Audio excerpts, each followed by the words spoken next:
Hello everyone, this is Void Spirit. I'm here to bring you guys amazing fanfiction that you will surely enjoy. But before we start, please subscribe and like the video for more amazing content. Chapter 3. Engagement and Return. 3 months. 3 months is all it takes for Asia to be able to control her power with the help of Raphael. And she also learned that if she used a specific holy weapon and combined its power using one of the 7 virtue skills, she can gain greater power. For example, when she used Raphael Lord of Wisdom and used the Sword of Promise Victory Excalibur, her angel form became golden and she had a golden weapon and golden armor. After those 3 months, Asia and Rimuru dated for another 3 months, and the two even became closer to the point that the two knows almost everything about each other. Asia even knows about the existence of Seal. Her fighting capability became more polished and her power was even comparable to that of a true dragon. Right now Asia and Rimuru was in a place called Primrose Hill, one of the most beautiful places in London. From the top of Primrose Hill, they enjoy one of the best views that London can offer. "I love this view so much," Asia said while looking at the views from above. "Me too," Rimuru replied while looking at Asia. The two were holding hands and doesn't want to let go of the other hand. "Hey Asia, there's something I want to tell you," Rimuru said to Asia, which Asia looked at Rimuru. "It's been 9 months since the two of us been together, and since the day that we've been together there's nothing but happiness in my heart. Every second that we are together is a blessing for me, and I've been thinking about it for a long time." Rimuru knelt in front of Asia, who was looking at Rimuru with a red face. Rimuru then took a blue box from his storage and opened it. "Asia Argento, will you marry me?" Rimuru asked Asia. Asia, who sees Rimuru proposing to her, tears started to form in her eyes, and she replied, "Yes. I will marry you, Rimuru," Asia said with tears of happiness. Rimuru then slides the ring with blue gems onto Asia's ring finger and kisses Asia. The gems on Asia's engagement ring cannot be found in any world, since they can only be found when a new universe was born, and Rimuru created a new universe just for the sake of getting the gems.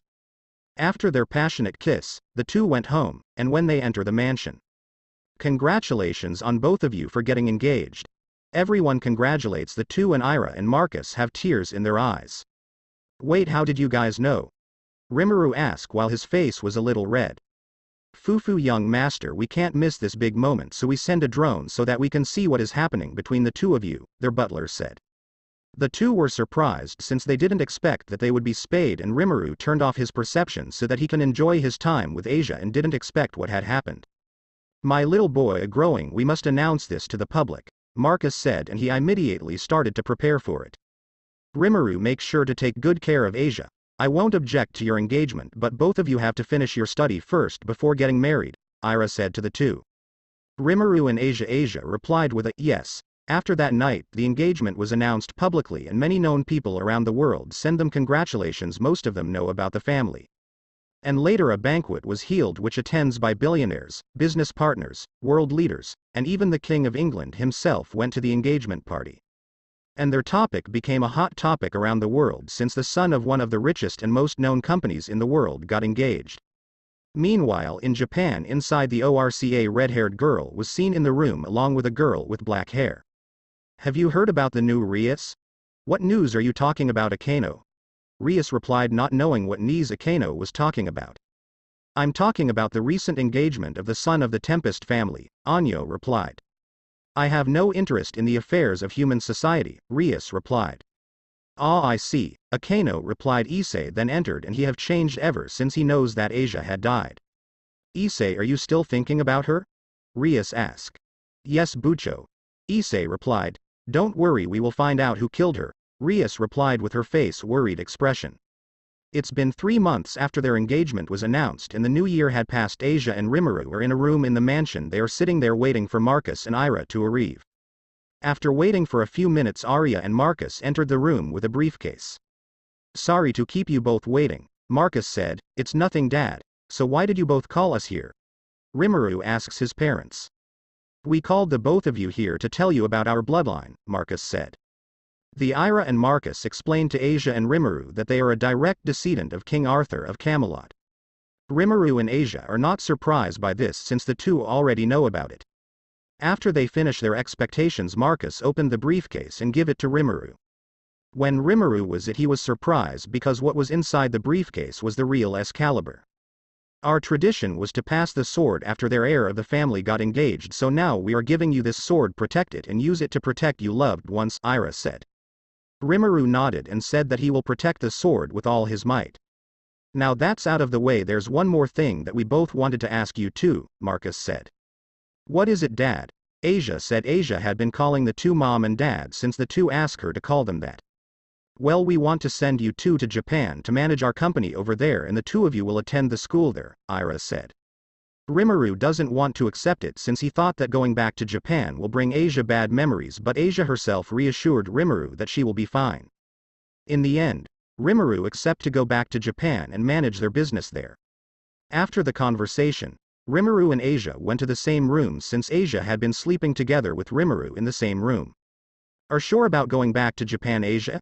You don't have to come if you don't want to, Rimuru said to Asia.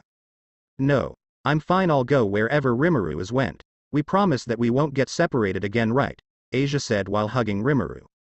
Alright if you say so, Rimuru said while returning Asia hug, and the two went to sleep.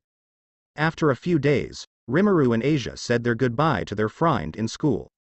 Oi, once you got back be sure to make a new song for us, said by one of the boys named Lance. He was part of a band that Rimuru joined.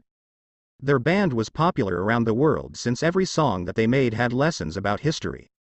Asia was also saying goodbye to her friends whom she met when she joined the fencing club. After their goodbye, they went straight to the airport, and once they arrived they were greeted by fans and reporters. After a while of dealing with their fans and reporter, Rimuru and Asia finally were able to go inside their private plane. All of their stuff are already in the plane. After the two entered they sat two next to each other while the cabin crew served them snacks. After a while they departed towards Japan. Are you worried? Rimuru asked Asia, who was resting her head on Rimuru's shoulder. I'm not worried because you're with me, Asia said. Rimuru only smiled and he caressed Asia's head while two female crew was screaming and saying words like, "What a wonderful relationship," or, "Their relationship is made by heaven." The two were able to hear those words because of their enhanced hearing, but they just ignore it. After a few hours, their plane landed in Tokyo, Japan, and they will take a ride to the city of Kuo where the company branch was located. When they got off the plane they are once again greeted by many reporters and fans, but they were able to go past them with the help of the bodyguards. After Rimuru and Asia entered the city of Kuo they immediately felt several stray devil and fallens around the area, but they ignore them. After a while the car where the two were riding in stopped in front of a fairly large modern mansion with a pool and large garden. The house was painted white. After the two got out of the car the servants greeted them and the two went to the same room and rested.